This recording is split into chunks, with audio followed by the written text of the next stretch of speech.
This is the fourth module for wood design on the topic of strength and modification factors for timber.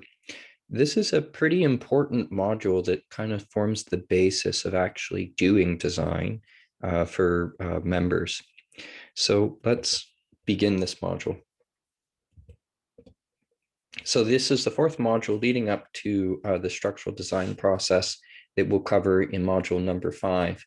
And then we'll begin looking at individual members, such as the design of tension and compression members, bending members, connection design, and then a little bit of introductory to lateral loading and design. In terms of where you need to look for reading, the Introduction to Wood Design Manual in section number 5 discusses modification factors really well. So please make sure to have a note of that. What we'll be covering today are modification factors for sawn lumber, modification factors for engineered lumber, including glulam and CLTs. So we'll begin with sawn lumber because this will form the foundation for the engineered lumbers that will come right after. There are 5 major modification factors that we need to be considered. And what do we mean by modification factor? What we're meaning by modification factor is we're looking at particular mechanical characteristics of the timber, or in this case, the sawn lumber, and we have to modify it based on the condition in which the timber or wood is being used. So there are 5 ones that are very key here. There is a load duration factor. There's a system factor, which involves distribution of loads. There's a service condition factor, which really considers moisture, a treatment factor, and of course, a size factor. And the idea behind the modification factors is we look at the particular mechanical property and we modify it with these K factors. So they can be referred to as K factors or modification factors. So for example, what you see here in the green box is an equation for bending strength, or stress rather. And what we're doing is we're multiplying the bending strength of the timber, which we find tabulated, by a series of modification factors to arrive at what is known as the factored bending. And we would do the same thing for other properties, such as the modulus elasticity. So this is very important when you're considering whether you're looking at bending, shear, compression, tensile strength. These factors are all going to come into play, and they're very much determined by the engineer's judgment as to how the structural system is being used and what is being used for. And for the beginning parts of things, you can be very conservative in many cases. But if you're really familiar with these values, it is very easy to make sure that you are being the most economical design and selecting the best properties that are available, or best materials that are available to you. So we'll begin with discussing the duration of load. And one of the things that you have to really be careful about wood is that it has ability to carry short-term loads of a higher magnitude very well, but long-term loads tend to have quite a bit of a problem. So when we look at the modification factor, we get an enhancement effect for the wood for short-term loads such as wind, earthquake, or impact. And if we have standard loads such as snow or occupancy, we would just use unity. But when we have permanent loads, which are continuous loads that are due to the weight of materials such as in tanks, machinery, fixed in place, earth pressure on retaining walls, etc., we have to factor down the strength quite a bit. And we factor down the strength as low as 0.65 in this case. So we have to be thinking about how are we using timber and where timber can be best utilized. So in combined loading is when we have different types of loads under varying condition, we have to do a calculation for the modification factor for load duration. And this can be calculated directly if the specified long-term load is greater than the standard load based on snow and live loads acting alone or in combination. And we determine with this and assume importance factors are 1 in this case. So this formulation will be the duration factor will be 1 minus a specific value, but greater than or equal to 0.65, especially when you're having combined loads. In terms of if it's less than the specified standard load, you're going to use the upper term short term load enhancement effect if you can show that the specified long term load is less than the specified standard term load. And these are described within the clauses of 086. So it's very essential that you go through these to make sure that you're using the right values with it. You can be very conservative, but if you're very familiar with how the loading is acting on your system, you can be very you can have a lot of advantageous aspects to your design. Table 5322 gives more description about the short-term, standard term, and long-term load, and explicitly mentioning regarding the professional judgment of the designer. Short-term loading is really a condition of loading where the duration of loads is not expected to last more than 7 days continuously. So that's a very important thing to be thinking about. So that allows you to consider wind loads, earthquake loads, false work and formwork, as well as impact loads for short-term loading conditions. A standard term means the condition of loading is where the duration of specified loading exceeds that of the short-term loading, but is less than long-term loading. And there's a graph I'll show you shortly that helps you visualize what actually happens to timber under long-term loading condition. And long-term is really when timber is being loaded at a continuous time. It's actually very simple to visualize, as if you have a very old timber beam that's been under constant load, there'll be kind of a permanent set to it, which is one way of looking at the plastic response.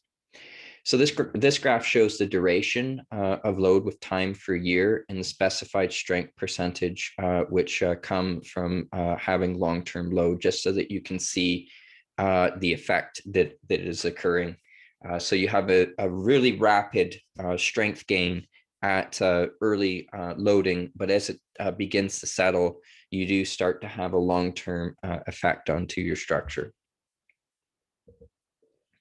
The system factor is a bit tricky when you're first being exposed to it, because it's sometimes really difficult to think about which case you're actually in, if you're in case 1 or case 2.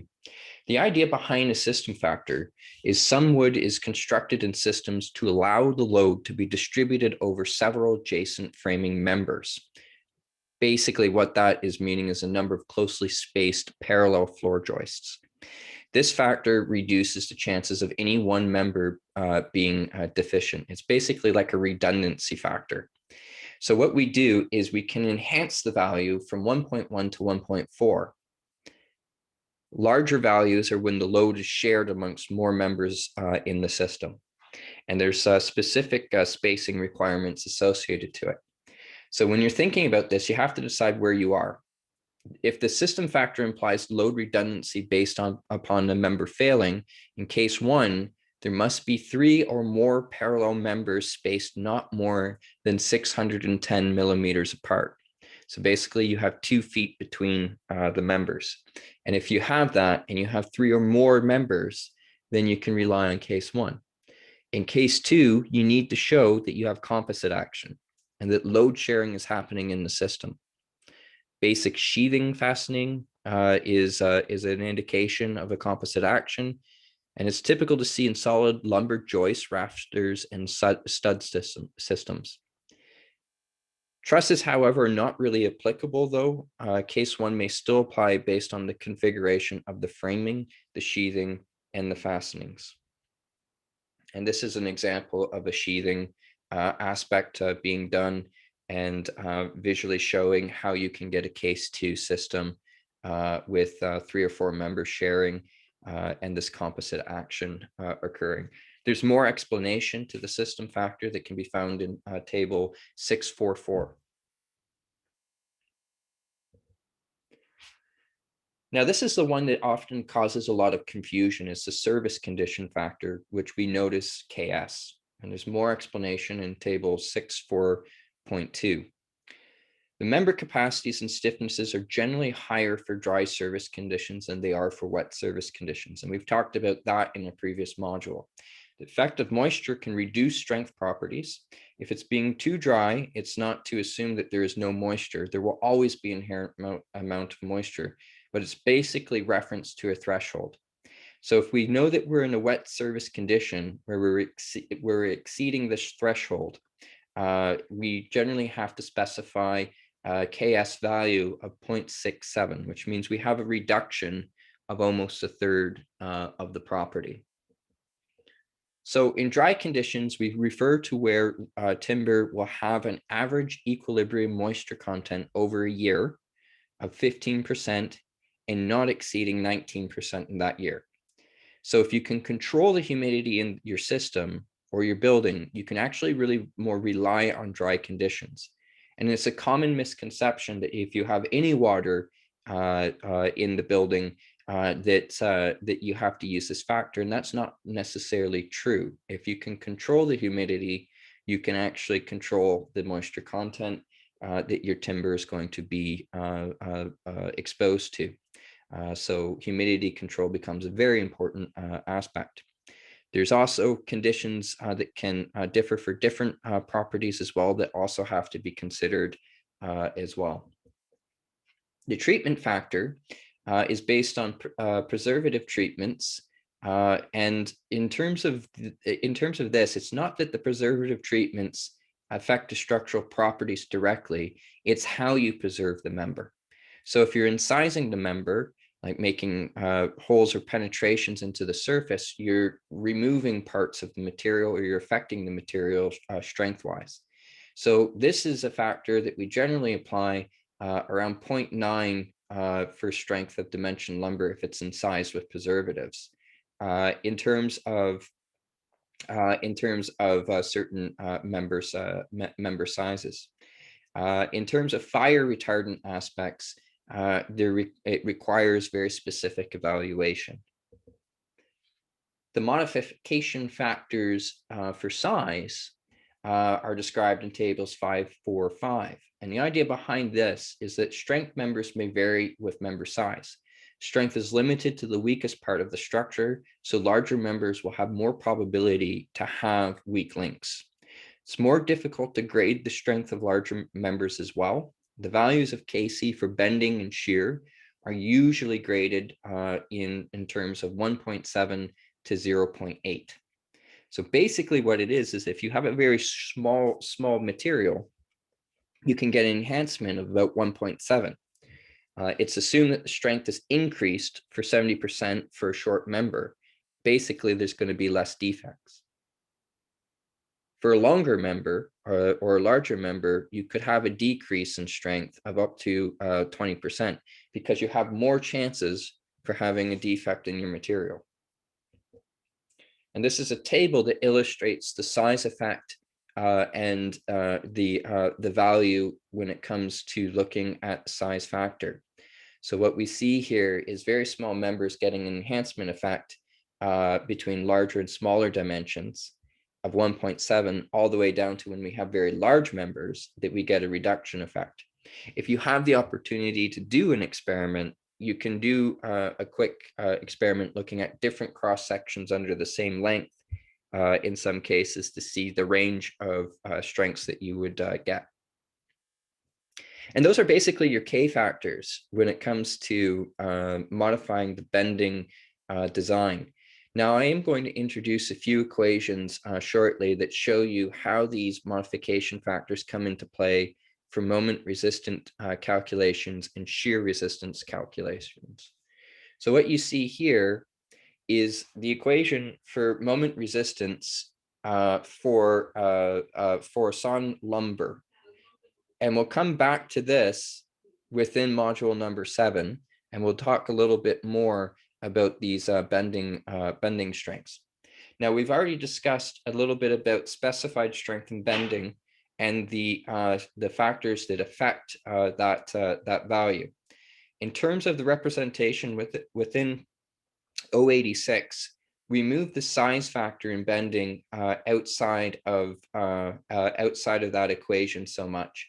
And we formulate MR to be equal to phi, the factored strength, the section modulus, a factor, size factor in bending, and also another K factor, which we refer to for lateral stability. So if we're looking at moment resistance for a beam, we have to be thinking of the lateral stability that can occur. So you have to account for that. And clause 6542 will give you specific guidance on how you can use it and when you can assume that it's unity. So that would be one of the things that you would be calculating out with that. In terms of where are you going to find the specified strength values, table 631A all the way to D and 632 and 633 give you guidance on how you can calculate these values. So when we're thinking about bending, this is an example of a bending test that gives you a little bit of idea as to how you would be looking at the strength of that material. For shear, it's also very much the same aspect. We're considering the size factor, the load duration, the system factor, the service factor, and the treatment factor. And instead of just looking for bending strength, we're looking for the specified strength and shear, which we find from the clause 6.3s. And then, of course, one of the tricks here is now you have to consider the net area cross section, which becomes pretty tricky. The net section is obtained by deducting from the gross section the area of all material removed by boring, grooving, dapping, notching, and other means. And you have to check this because this area may be very significant to your ability to resist shear. But again, you see how simple it is. It's not very difficult when you're looking at timber, and it sometimes gets very intimidating by thinking about, oh, there's all these modification factors. What comes to play here is if you're very familiar with the modification factors, you can justify that you have more strength. If you're not familiar with how the modification factors work, you'll tend to be overly conservative most of the time. So that's what you have to be thinking about. And we talked about this earlier about member dimensions, and this is very important because which table you're going to use for your properties, you have to look at what it means. So the material properties for posts and timbers will be very different than the material properties for beams and string or for structural joists and planks. So with respect to which grade category you're in, it's which table you're going to be referring to get your properties from. So for example, table 631, you note that this is saying structural joists and planks. So if you're, and structural light framing. So if you're looking at these, this is the table that you're going to look at. Now, based on where you are and the region in which you are at, will be which species will be available to you. So this is very important because these are the values that you'll be able to use for compression, for tension, for modulus of elasticities, and for bending. So we'll take a moment to kind of examine this for structural joists. So we have the four available species that we talked to about that are available in Canada. And we look at bending at the extreme fibers, and we'll see that we get very good strengths out of Douglas fir, hem fir, and spruce pine fir. But the northern species that includes a number of different types of species, we have very low values in respect to the other ones that we've just listed. You'll even see the properties are much lower as well when it comes to modulus elasticity. So regarding whether you're looking at sawn lumber for bending, longitudinal shear, or compression or tension, this is the table you would use for structural joists. And the values that you see here are not modified by the K factor or the K modification factors.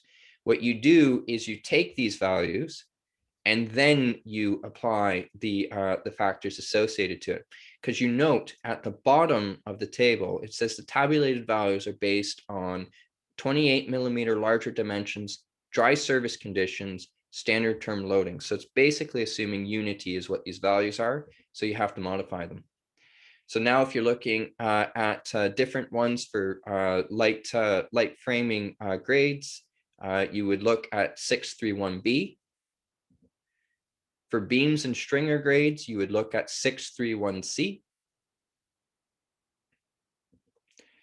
And for specified strengths for post and timber, you would look at 631D. And then if you're going into machine stress grades, you would begin to be using 6.3.2. And we've talked about machine grading in an earlier module about how that's going to work.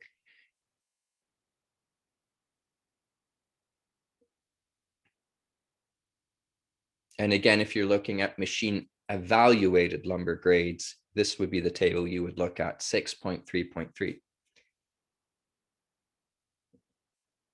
So let's kind of walk through an example calculation, because that tends to really help visualize what's actually going on with these modification factors. So this is a hypothetical scenario.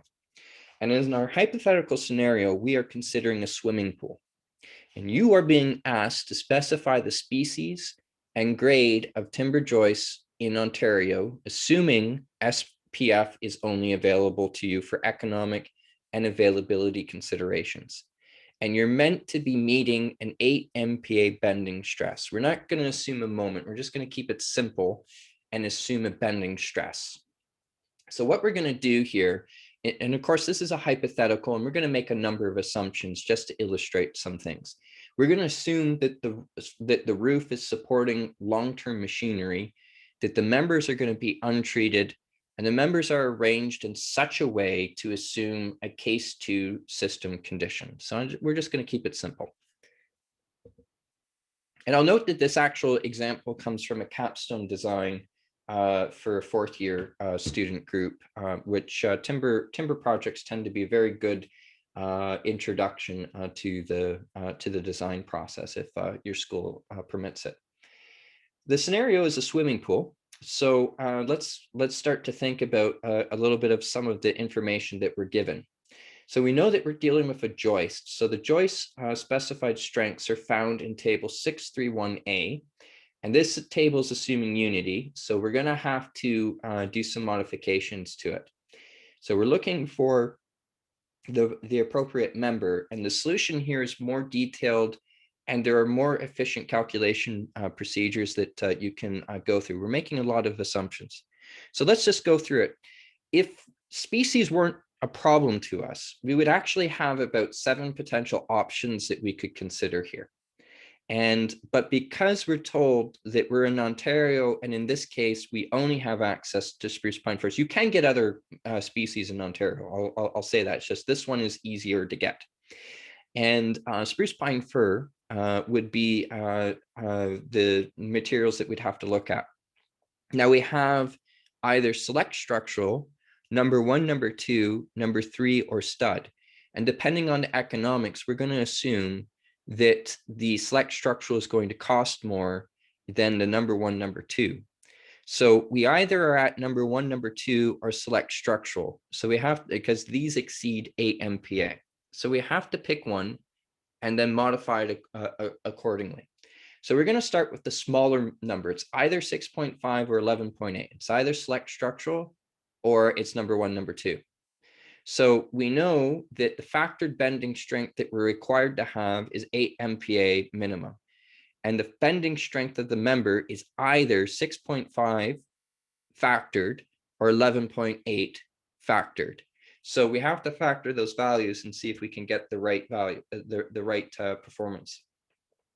So in this case, we list off our K factors, and we're going to put the size effect into the equation anyway.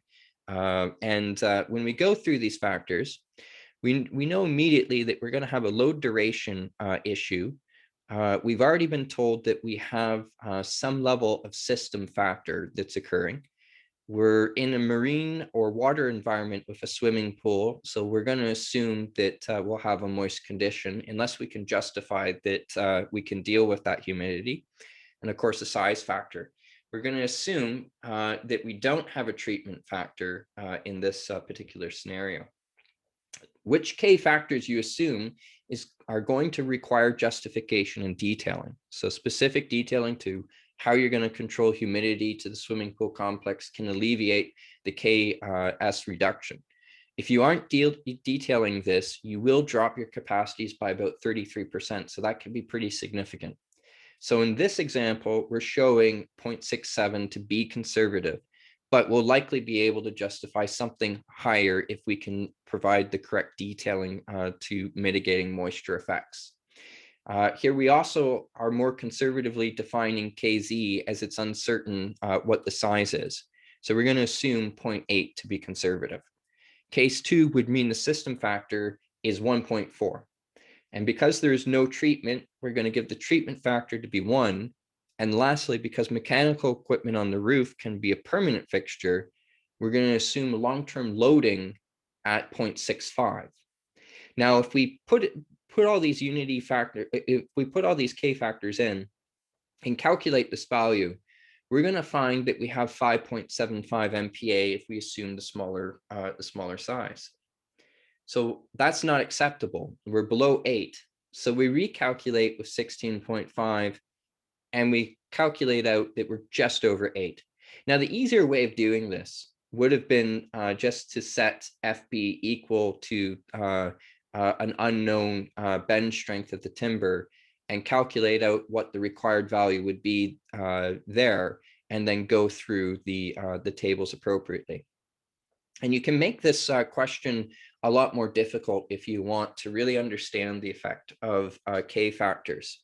So what you want to do is look at the different approximations that you're making with each K factor and try redoing the problem, assuming that different justifications for different K factors are being used to kind of envelope what a design could actually be. So there's lots of ways to modify this. And this is just really scaled down. We're not getting into the actual flexural resistances or shear resistances. We are just talking about the strength itself. And we could have been looking at any member in that respect. So the first step to even being able to do design in timber is to understand the effect of your modification factors and what they'll have on the strength. And if you really understand them, that's where you can get really creative and you won't be as penalized. Otherwise, you're going to have to make some very conservative assumptions. So in this case, we're looking at a select structural SPF for these joists. So modification factors for engineered lumber are very similar to sawn, but there is some differences. Section 7 of 08614 details considerations for glulam. K factors for glulam can be a bit different. And note modification factors will have a little bit of a differences, particularly with what value you're looking at. So for example, in the moisture conditions, we have to be looking at, are we in wet conditions or are we in dry conditions or so? And then looking at those values as subsequently. And in many of these cases, if you're in dry conditions, you're assuming it's 1, but depending on what you're going to look at and you compare it to what conditions are shown for sawn lumber and based on the size of the member, you tend to see that you have very different values. So for example, if we are assuming wet conditions for glulam and we're looking at bending at the extreme end of fiber, we're looking at using a value of 0.8, whereas if we were looking at saw lumber, and it depends on the size of the member, it's going to be a little bit higher. So these are some differences that you have to be thinking about. And remember that the previous slides with modification factors is just simplifying things. And it's just really kind of taking some conservative assumptions as to what is a worst case value to do. You do need to go through the clauses a little bit more closely to see which exact value you are supposed to be using for each of these. In terms of the preservative treatment, the treatment factor for unincised glue laminated timber can be taken as unity. In terms of the system factor, It's equal to 1 for tension parallel to the grain and 1.1 for all other properties. And the requirements are still based on spacing not more than 610 millimeters apart and a range that they mutually support applied load. KD, the load duration, will be the same as sawn lumber. And for glue laminate bending, there is the equations that you'll have to consider, and you'll find these 75651. And you're going to be taking the moment resistance of the lesser of two equations. And the two equations begin to differ based on the lateral stability factor. Okay, so you'll have to consider that within the equation. We'll come back to this in more detail in Module 7, but this is just to kind of introduce the equations themselves. You'll also note there's another K factor that's called the curvature factor. And there you have to be thinking about what happens to the member if there is like a degree of camber associated to it. And we'll talk about how you calculate that another time. So really important to be thinking about, as well as the size effect for the different laminations that are being present. Now, you don't go back to table 6.3 or so to find the strengths of the member.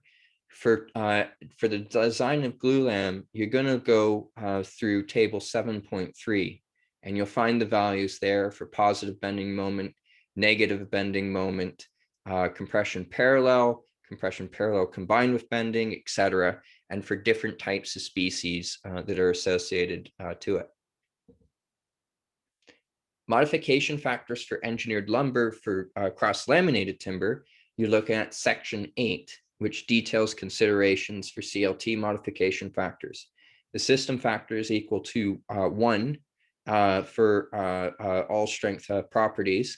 The materials are not allowed to be used in wet conditions. So in this case, it's going to be 1.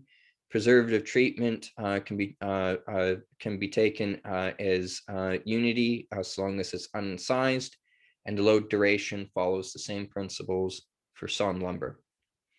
The stress grades are noted here for different values: E1, E2, E3, V1, V2, and I'll describe those a little bit later on as to what they specifically mean and how they're configured. But essentially, if we're assuming stress grade E1, we're assuming a 1950 FP-1.7E spruce pine fir MSR lumber in all longitudinal layers, and then in transverse layers, a number 3 stud SPF in those. And basically that is configuring the layers in terms of strength and quality so that the load carrying abilities are enhanced in that sense.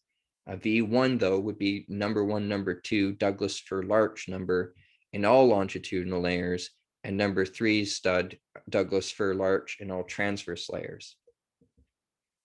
And then these correspond to very specific values, which will be used as part of the calculation. We'll cover this later on. The bending strength for CLT, the bending moment resistance of the panels would be calculated as shown. We'll take this at a slower pace in a future module because the effective bending stiffness of the panel isn't so simple to just specify very quickly. But it is very much similar to how you would do a beam design, figuring out what the section modulus would actually be. And there's a lot of guidance within the clauses that will show you how to do this, but again, we'll come back to this. And that really kind of brings us to the end of the modification factors. It's just really, as I said before, it's really important to understand what it is they're actually calculating and how it is that they're actually calculating values with the strengths. So our next module is number 5, which is the design process, where we start looking at how we actually do limit states design and how we start getting into the point where we actually can do the design of these members.